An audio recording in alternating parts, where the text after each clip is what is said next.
பிரச்சனையை பத்தி சில விஷயங்கள் நம்ம தெரிஞ்சுக்கலாம், புதுசா வந்தவங்களும் தெரிஞ்சுக்கலாம். சரியா?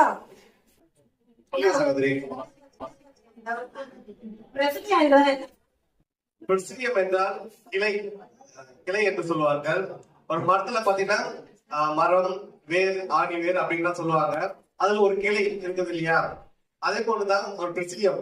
பிரசியத்துக்கு மேல யூரியா, செகண்டோஸ், ரீதியா, கொமிசியம், கன்சிலியம் என்று பல லெவல் இருக்குது.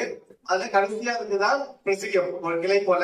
அந்த கிளையிலும் பல இலைகள் இருக்கும். அதே போல சேனியா இருக்கு. ஒரு பிரசியத்தில் எல்லா சேனியா இருக்கிற போதான் ஒரு கிளை என்று சொல்லுவோம், கிளை சக்கரன்னு சொல்லுவோம். அந்த கிளை தான் பிரசியம். நான் ரொம்ப வயது மரம் பாப்பீங்களோ? கிளை வேறு.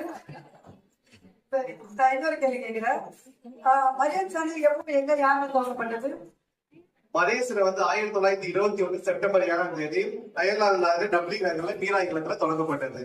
பிராங்க்டம் அவர்களால் தொடங்கப்பட்டது.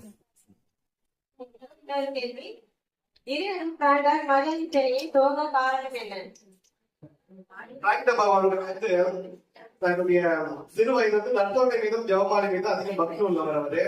அவர் ஒரு முறை புனித லூயி மனித போட்டு மரியா மீது உண்மையான பக்தி என்ற ஒரு புத்தகத்தை படிச்சுட்டு இருந்தாரு. அந்த புத்தகத்தை படிச்சு அதன் விளைவாக அவருக்கு அதிக பாரம்பரிய பக்தி மனிதனை தொடங்க காரணமா இருந்தது.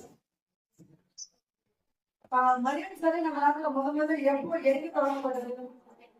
அது நான் கூறியது போல அயர்லாந்து நாட்டு டப்ளின் நகர்ல மீரா இல்லத்துல தொடங்கப்பட்டது. ஃபாதர் மைக்கேல் தோகர் என்ற ஒரு அவருடைய முன்னில பல அருள் சேவதிகள் முன்னில இந்து சேனை சேவதிகள் முன்னில மாத பெருநாளுக்கு முந்தைய நாள் 7ஆம் தேதி பிரசியம் தொடங்கப்பட்டது.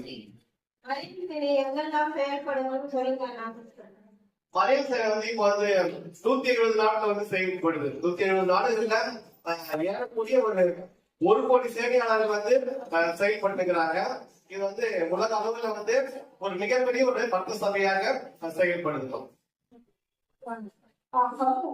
முத்துமணி பத்தி தெரியுமா?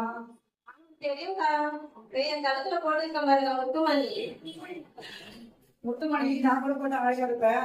முத்துமணி பத்தி தெரியும் நமக்கு. சேனையோட பொம்மணிகள் பத்தி தெரியுமா யாருக்காவது? சகோதரர் நீங்களும் சொல்லுங்க. சேனை பொம்மணிகள் என்றால் எரேடியார் பிளாட்ஃபார்ம், எரேடியார் ஆல்பிலாம்பி, சகோதரர் வணக்கத்துக்குரிய எடர்பி, இவங்க தான் பொம்மணி சொல்லுவாங்க. இவங்க தான் இந்த உலகம் ஃபுல்லா மரிய சேனை உருவாக காரணமானவர்கள். அதனால பொம்மணிகள் சொல்றோம்.